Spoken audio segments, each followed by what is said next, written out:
Satu dekade kepemimpinan Wali Kota Bandar Lampung Herman HN menciptakan perubahan yang sangat signifikan pada wajah Kota Bandar Lampung. Transformasi kota tapis berseri ini tentunya membutuhkan tangan seorang pemimpin yang inovatif dalam membangun ibu kota Provinsi Lampung menjadi kota metropolitan.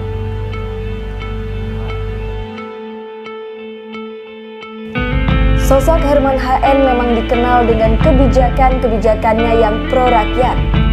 Pencerminan itu dibuktikan dengan sederet kebijakan yang dikeluarkan olehnya agar berfokus dapat menyentuh masyarakat secara langsung.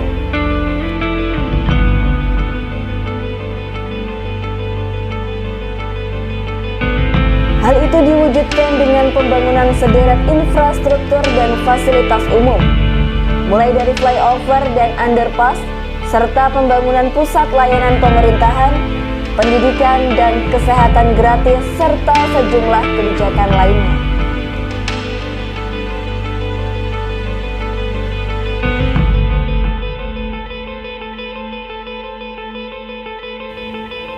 Berdampingan dengan terus bertambahnya jumlah kendaraan di Kota Bandar Lampung, dengan begitu kemacetan yang menjadi masalah bagi tata kota-kota besar dapat teratasi.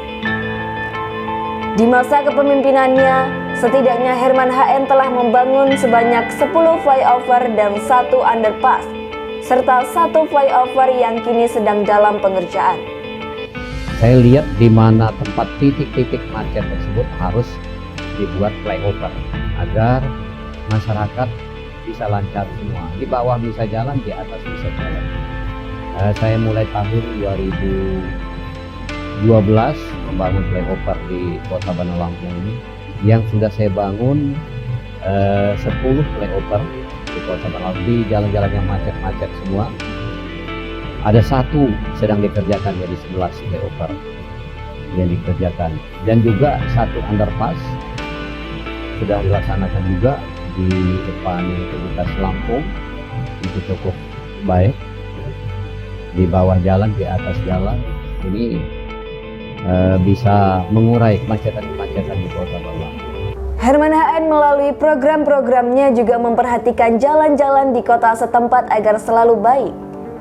Tidak hanya jalan protokol, perbaikan jalan lingkungan dan penerangan juga terus dilakukan secara rutin hingga ke pelosok-pelosok. Saya membangun jalan, melebarkan jalan, bagaimana drainase harus lancar, semua bagus. Karena jalan ini memegang peranan penting ya, peningkatan ekonomi dan keamanan. Makanya saya konsentrasi mulai tahun 2011 membangun jalan di Kota Bandar Lampung, termasuk 2010 baru di sekitar bulan Oktober, setiap perempatan saya lebarkan semua, potong semua, menggunakan dana-dana daripada swasta. Tidak berhenti di situ, Herman HN juga menginisiasi pembangunan gedung pelayanan terpadu 1 atap, serta pembangunan dan perbaikan kantor-kantor kecamatan dan kelurahan, guna meningkatkan mutu layanan publik terhadap masyarakat. Segala jenis urusan administrasi masyarakat Bandar Lampung dipermudah, mulai dari kelas investor, usaha menengah, dan juga masyarakat sipil. Sejak awal kepemimpinannya pada 2010 silam, setidaknya pemerintah Kota Bandar Lampung berhasil menoreh sejumlah prestasi. Mulai dari predikat pasar bebas bahan berbahaya terbaik nasional, kemudian penerimaan opini wajar tanpa terkecuali selama 10 kali berturut-turut.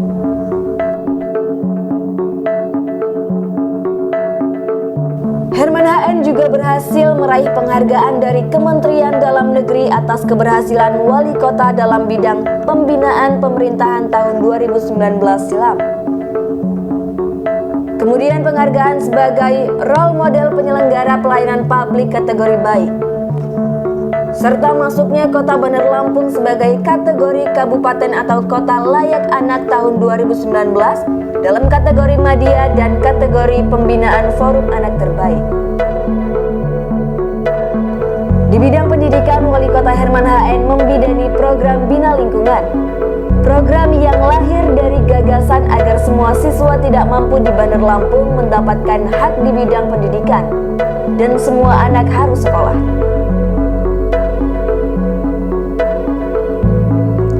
Tidak ada lagi cerita siswa putus sekolah karena terhalang biaya. Semua siswa SD sampai SMP dibiayai pemerintah, termasuk SMA atau SMK sebelum dikelola provinsi. Kebutuhan pendidikan siswa juga disediakan, mulai dari seragam, sepatu, tas, hingga buku. Bagi mereka yang berprestasi mendapat beasiswa meneruskan jenjang perguruan tinggi. Bahkan anak-anak binaan pemerintah Kota Bandar Lampung ini tidak sedikit pula yang berhasil menoreh prestasi. Salah satunya Tia Andika Rizalianti yang berhasil menjadi lulusan terbaik di Universitas Islam Negeri Raden Intan Lampung dengan IPK 3,94. SMP waktu itu di Kota Bandar Lampung 2010 ada 20 SMP. Tiap tahun saya tambah terus sampai sekarang sudah sampai 45. SD juga saya bangun gedung ya. Gedung-gedung yang sudah rusak saya perbaiki, dan juga penambahan kelas-kelas di SD. SMA saya mendirikan sekolah kejuruan ya.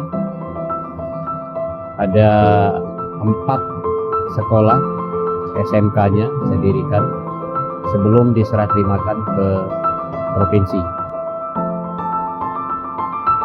Tidak heran, sosok Herman HN kerap diganjar penghargaan di bidang pendidikan, seperti penghargaan Adi Karsa Madya Institut Teknologi Sumatera dan penghargaan Wira Utama Anugraha Universitas Lampung.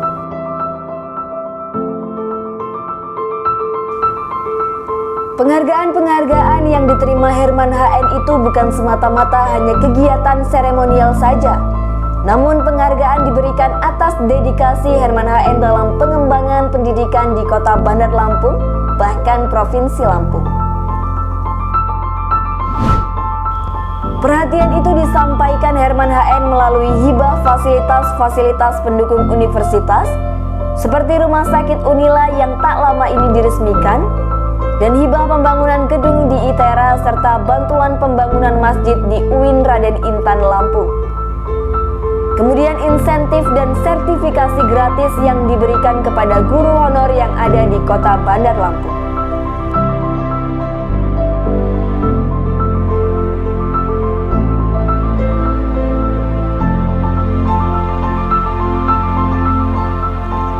Selain pendidikan, bentuk perhatian pemerintah Kota Bandar Lampung terhadap generasi penerus ini juga terbukti dengan pemecahan rekor Museum Rekor Indonesia dan rekor dunia dalam lomba mural 8 flyover yang melibatkan pelajar dan juga para seniman-seniman lokal. Serta pemecahan rekor Muri Indonesia Menari yang juga melibatkan puluhan ribu anak pramuka. Pemerintah Kota Bandar Lampung juga aktif dalam kegiatan-kegiatan seperti festival kebudayaan yang diselenggarakan rutin di setiap tahunnya.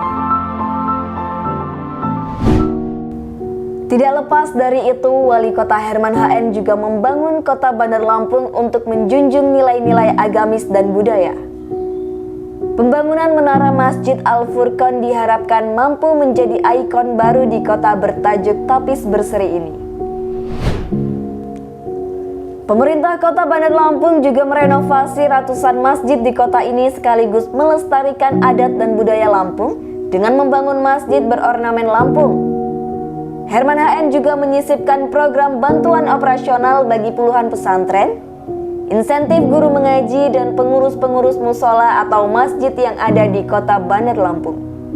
Program guru ngaji ini saya laksanakan mulai tahun 2011 ya, ada 4.000 guru ngaji di Kota Bandar Lampung. Saya beri dana operasional, setiap gurunya 2,5 juta setahun guru ngajinya. Ini tidak lain bagaimana anak-anak di Kota Bandar Lampung ini tidak buta huruf-huruf Al-Quran. Makanya 4.000 guru ngaji saya beri operasional 2,5 juta setahun. Yang saya bilang tadi, bagaimana anak-anak harus bisa mengaji semua di Kota Bandar Lampung bagi umat Islam. Setiap hari besar Islam mulai tahun 2010 saya memberikan kepada masjid, ada 700 masjid lebih di Kota Bandar Lampung ini.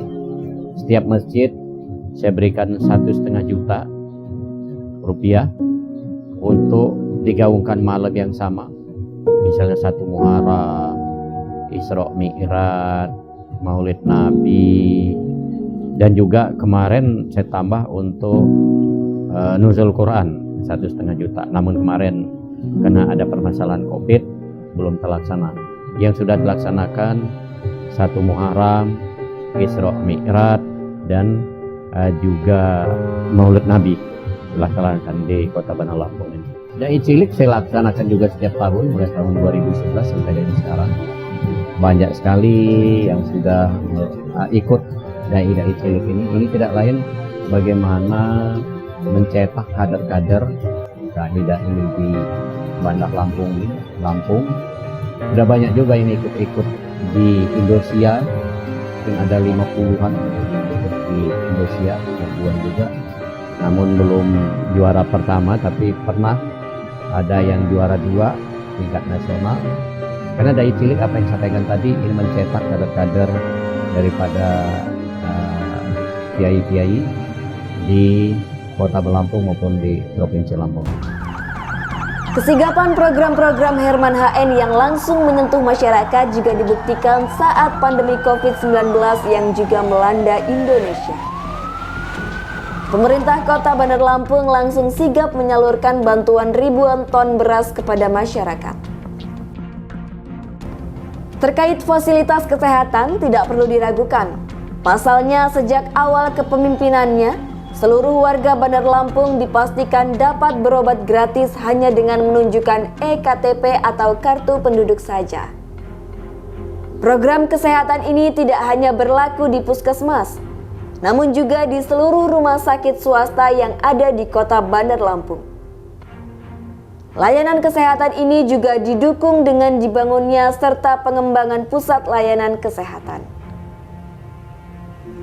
Ada pula program Gema Tapis Berseri, fokusnya meningkatkan peran dan fungsi 700 posyandu dan 126 poskeskel sebagai upaya mewujudkan kesehatan melalui upaya pencegahan atau preventif. Mendeteksi dini masalah kesehatan. Selain itu ada program peningkatan keselamatan ibu melahirkan dan anak. Pemerintah memberikan bantuan akses kesehatan kepada ibu-ibu yang melahirkan. Program kesehatan gratis ini sesuai dengan janji saya juga dalam visi misi, ya. Mulai tahun 2011 mulai menggratiskan masyarakat berobat di rumah sakit pemerintah dan swasta. Sesuai dengan janji saya harus berobat gratis semua, mulai dari orang nggak mampu sampai dengan orang yang mampu, silakan. Syaratnya KTP Kota Bandar Lampung. Saya mendirikan tahun 2011 puskes kelurahan. Setiap kelurahan ada tempat berobat, namanya puskes kelurahan, yang mana dilayani oleh 2 perawat, 1 bidan. Pemerintah Kota Bandar Lampung juga menyediakan ambulan gratis yang dapat membantu masyarakat setiap saat. Puluhan ambulan ini siap melayani masyarakat selama 24 jam apabila dibutuhkan saat menerima panggilan melalui call center yang telah disediakan. Sesuai instruksi wali kota, warga bisa memanfaatkan pelayanan ambulan secara cuma-cuma.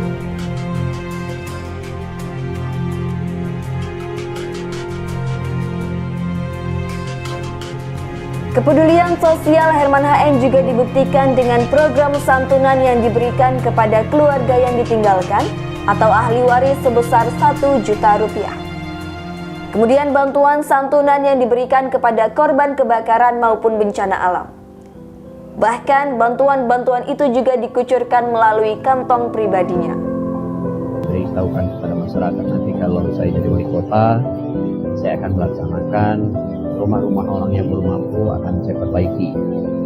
Nah sampai sekarang dari tahun 2011 sampai sekarang sekitar 5.000 rumah. Setiap rumah saya bantu 15 juta bergotong royong untuk menyelesaikan rumah tersebut agar rumah masyarakat yang belum mampu ini layak huni. Saya memberikan uang duka kepada masyarakat keluarga yang meninggal, yang ditinggalkan yang saya kasih uang 1 juta setiap orang yang ditinggalkan ini, artinya keluarganya ya. Misal satu yang meninggal, keluarganya saya kasih 1 juta. Ini tidak lain meringankan beban daripada keluarga itu sendiri untuk melaksanakan takziah, untuk pemakaman. Ini tidak lain meringankan beban bagi masyarakat yang tingkat bawah ini.